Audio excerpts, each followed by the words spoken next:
나 생각보다 그렇게 착하지 않아 너뿐이라고 거짓말한 건 미안해 I really didn't know how I felt about you Honestly I probably shouldn't do with you 나 생각보다 그렇게 착하지 않아 너뿐이라고 거짓말한 건 미안해 I really didn't know how I felt about you Honestly I probably shouldn't soya కట్లెట్స్కి ఈ meal మేకర్స్ని తీసుకోవాలండి. వీటిని soya chunks అని కూడా అంటారు, లేదా meal maker అని కూడా అంటారు. చూస్తున్నారా, ఇక్కడ నేను చిన్నవి పెద్దవి కలిపి తీసుకున్నాను. ఇక్కడ వీటిని మరిగే నీటిలో వేసేసుకోండి. ఇట్లా నీళ్ళు మరుగుతున్నప్పుడు ఇవి వేసేసేయండి. వేసి ఒక్క పొంగు అలా రానివ్వండి. ఎక్కువ టైం పట్టదండి వీటిని ఉడకడానికి.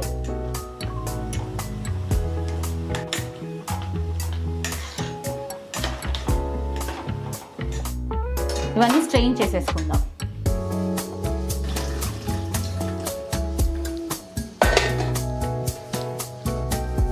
ఇవి కాసేపు అయ్యాక చల్లారాక కొంచెం మనం పిండేసుకుందామండి. ఇవంతా వాటర్ అంతా కూడా స్క్వీజ్ చేసేద్దాము. కొంచెం వేడిగా ఉన్నాయి ఇవి పక్కన పెట్టుకొని ఆనియన్ అవి కట్ చేసేసుకుందాం.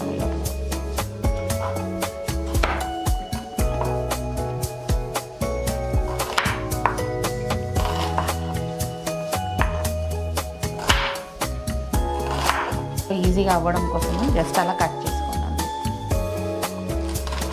ఏమీ లేకుండా ఇవన్నిటిని కూడా సోయా చంక్స్ అన్నిటిని కూడా ఇలా స్క్వీజ్ చేసేసుకోండి మొత్తంగా.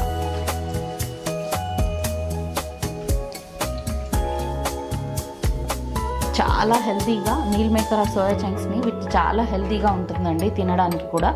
ఇంకోటి ఏంటి అంటే పిల్లలకి జనరల్గా స్నాక్స్ అడిగినప్పుడు మనం ఏవో చేసి పెట్టుకోకుండా వాళ్ళు ఇలా కర్రీ అండితే ఒక్కొక్కసారి తినరు వాళ్ళు. సో మనం ఇలాంటి స్నాక్స్ కనుక చేసి పెడితే స్కూల్ నుంచి వచ్చాక చాలా బాగా ఎంజాయ్ చేస్తూ తింటారండి. ఇది ఒక పార్టీ స్టార్టర్ లాగా కూడా మనం ఇంట్లో చేసుకోవచ్చండి. చాలా సింపుల్గా అయిపోతుంది. ఎక్కువ ఇంగ్రీడియంట్స్ కూడా ఏం అవసరం లేదు ఇందులో. మనకి ఇంట్లో ఉన్న వాటితోటే అయిపోతుంది మనకు. వీటిలోకి కొత్తిమీర, ఉల్లిపాయలు వేసేసుకోండి. అలాగే వీటికి సరిపడా కారం, పచ్చిమిరపకాయలు వేసేసుకోండి. దీంట్లోకి ఒక స్పూన్ అల్లం వెల్లుల్లి ముద్ద వేసుకోండి. చిన్న స్పూన్ ఇదంతా వేసుకోవాలండి. ఎక్కువ వేసుకుంటే మనకు మొత్తంగా కూడా అదే స్మెల్ వస్తుంది. ఒక చిన్న టీ స్పూన్ అంతా అల్లం వెల్లుల్లి ముద్ద వేసేసుకోండి. అన్నిటికీ సరిపడా ఉప్పు సరిపడా చూసుకొని వేసుకోవాలండి.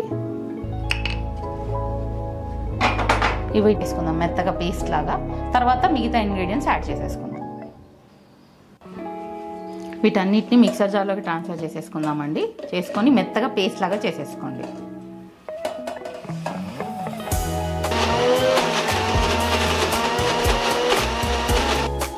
ఇలా బరకగా పట్టుకోవాలండి, మరీ మెత్తగా కూడా కాదు. దీంట్లోకి ఒక టేబుల్ స్పూన్ అంతా బియ్యం పిండిని వేసేసుకోండి. అలాగే ఒక హాఫ్ టీ స్పూన్ అంతా మిరియాల పొడి, ఒక చిన్న టీ స్పూన్ ధనియాల పొడి, అలాగే ఒక చిన్న టీ స్పూన్ గరం మసాలా. ఉప్పు ఆల్రెడీ వేసాం కదండి, ఒకసారి చెక్ చేసుకుందాము సరిపోయిందో లేదో. సరిపోకపోతే మళ్ళీ వేసేసుకుందాం. ఇవన్నీ కూడా బాగా కలిపేసుకోవడమే. ఇంకా ఇది మిక్సీ పట్టేటప్పుడు మాత్రం మీరు చాలా మెత్తగా పట్టేద్దండి, ఎందుకంటే మనకు షేప్స్ చేసేటప్పుడు కాస్త ప్రాబ్లం అవుతుంది. ఒకవేళ కనుక మీరు బాగా మెత్తగా అయిపోయింది అని అనిపిస్తే కనుక బ్రెడ్ ముక్కలు ఉంటే కాస్త మిక్సీ పట్టి వేసేసేయండి. అది కూడా చాలా బాగా హెల్ప్ఫుల్గా ఉంటుంది మీకు. ఇక్కడ ఒకసారి ఉప్పు చెక్ చేసుకుందామండి. పర్ఫెక్ట్గా సరిపోయింది. ఇందులోకి ఒక హాఫ్ టీ స్పూన్ అంతా చాట్ మసాలా కూడా వేసేసుకుందాం. చాట్ మసాలా లేకపోతే ఆమ్చూర్ పొడి ఉన్న వేసుకోండి. అది మనకు చాట్ మసాలా వేయడం వల్ల కట్లెట్స్లోకి చాలా మంచి ఫ్లేవర్ వస్తుందండి. చాట్ మసాలా లేకపోతే ఆమ్చూర్ పౌడర్ అయినా వేసుకోవచ్చు. మనకు వేసుకొని ఒకసారి బాగా కలిపేసేసుకోండి. వీటిని కట్లెట్ షేప్స్గా చేసుకుందామండి. కొంచెం కొంచెంగా తీసుకోండి, మరీ పెద్దగా కూడా కాదు. షేప్ అనేది మీ ఇష్టం అండి, ఎలా కావాలంటే అలా చేసుకోవచ్చు. ఇంకా గ్రిల్డ్ తవా ఉంటే కనుక చాలా మంచిగా లైన్స్ అనేవి వస్తాయి మనకు దానిపైన. లేని వాళ్ళు కూడా ఏం టెన్షన్ పడద్దండి, వాళ్ళకు కూడా ఒక టిప్ చూపిస్తున్నాను ఇవాళ నేను మీకు. వేళ్ళతో అద్దుకుంటూ షేప్ చేసుకోండి.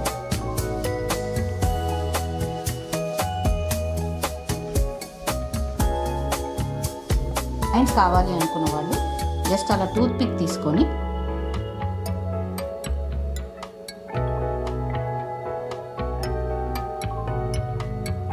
ఇలా పెట్టేసుకోండి. మనకు వేయించుకున్నప్పుడు చాలా బాగా కనిపిస్తాయి. ఏదైనా ప్యాన్ పెట్టుకొని వేడి చేసుకోవాలండి. వేడి చేసుకున్న తర్వాత కొంచెం ఆయిల్ వేసేసుకోండి. వీటిని నేను ఇవాళ కంప్లీట్ డీప్ ఫ్రై చేయట్లేదు, షాలో ఫ్రై చేస్తున్నాను. సో ఇంత ఆయిల్ అనేది మనకు సరిపోతుంది. ఇది కొంచెం వేడి అవ్వనివ్వండి. ఈ లోపల నేను షేప్స్ చేసేసుకుంటాను. నూనె వేడి అయిపోయిందండి. వీటిని మెల్లిగా వేసేసుకోండి.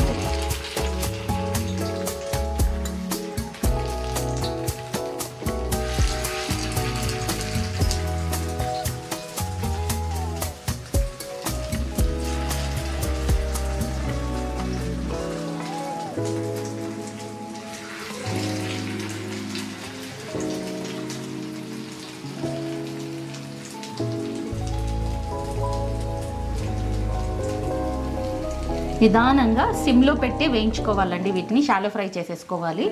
హైలో పెట్టేస్తే పైన తొందరగా రెడ్ అయిపోతుంది, లోపల అలాగే మనకు పచ్చిగా ఉంటుంది. కాబట్టి నిదానంగా సిమ్లో పెట్టి మాత్రమే వీటిని ఫ్రై చేసుకోవాలి.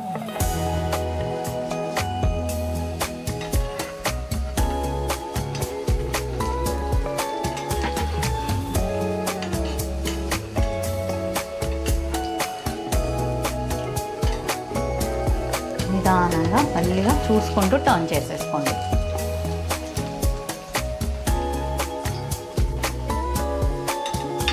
ఇంకో సైడ్ కూడా తిప్పేసేసుకుందామండి.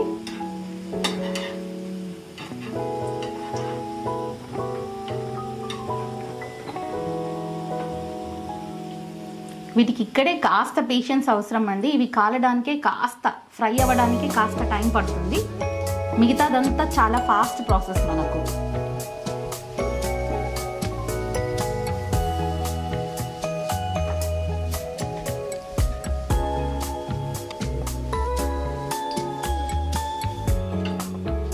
వేడి వేడి సోయా కట్లెట్స్ రెడీ అయిపోయాయండి. మీరు కూడా ట్రై చేయండి అండ్ ఎలా వచ్చిందో కామెంట్ సెక్షన్లో చెప్పేయండి. Thank you for watching.